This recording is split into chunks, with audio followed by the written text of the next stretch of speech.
सावीवर लागले आरोप, दामिनीमुळे सावीच्या नात्यात नवीन संघर्ष. नमस्कार, TV6 मराठी या यूट्यूब चॅनलवर आपले स्वागत आहे. मागील एपिसोडमध्ये आपण बघितलं असेल की ती जामिनी आहे, ती दामिनी आता भास्करला विचारते की हे खरं आहे का की तू हॉस्पिटलमध्ये गेलेला होता आणि तो असं काही कांड केलं.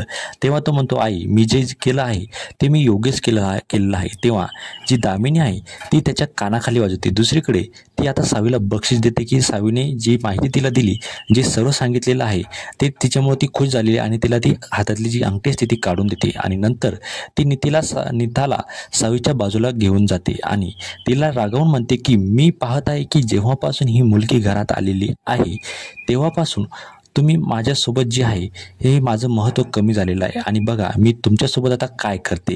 हे बघून नीता खूप घाबरते. त्यानंतर जी दामिनी आहे ही दामिनी सावीकडे रागाने बघते आणि नीताला बंद खोलीत घेऊन जाते. तिथे भास्कर आणि त्याचा मोठा भाऊ सुद्धा असतो. तेव्हा तिला ती खूप ओरडते. तिला म्हणते की तू मला सांगितलं नाही, एवढी मोठी गोष्ट माझ्यापासून लपवली. ती पोरगी आल्यापासून तुम्ही खूप जास्त शहाणपणा करत आहात.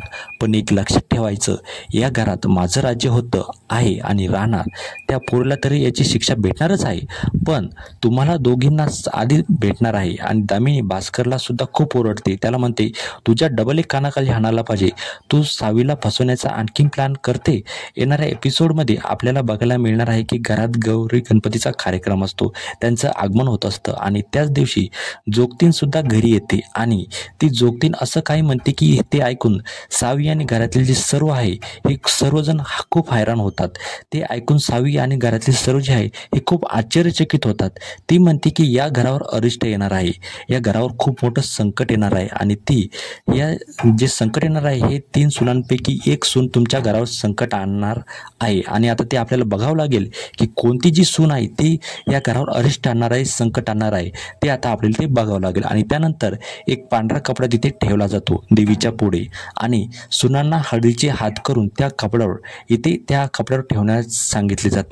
दोन्ही सुना हळदीचे जे हात आहे हे हळदीचे हात करून त्या पांढऱ्या कपड्यावर इथे ठेवतात आणि त्यांचे जे हात आहे हे हळदीचे डाग तिथे उमटतात. परंतु काय होते की जेव्हा जी सावी आहे ही सावी हळदीचे डाग बुडून त्या कपड्यावर तिथे ठेवते, परंतु तिथे हळदीची डाग न उमटता तिच्या हाताचा ठसा जो आहे कुंकाचे हात तिथे उमटतात. आणि हे बघून तिथे घरातले जे आहे हे सर्वजण खूप हैराण होतात, आश्चर्यचकित होतात की हे असं कसं झालं की हळदीचे डाग आहे, तिने हळदीचा हात केला होता आणि कुंकाचे डाग कसे उमटले.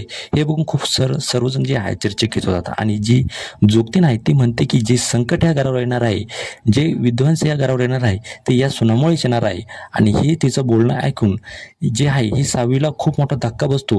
हे तिला काय चाललं हे काहीच कळत नाही.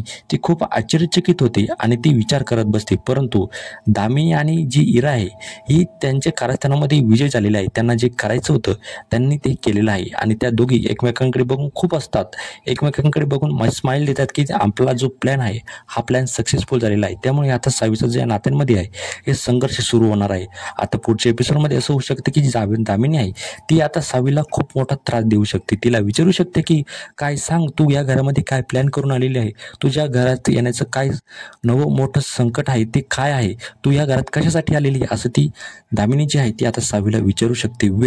तुम्हाला या सगळ्याबरोबर काय वाटतं? आता जी दामिनी आहे ती सावीबरोबर काय करेल आणि धैर्य जो आहे तो धैर्य दामिनीला साथ देईल का आणि ते भास्कर सुद्धा तिला साथ देईल का, हे आम्हाला कमेंट करून तुमच्या प्रतिक्रिया नक्की आम्हाला कळवा.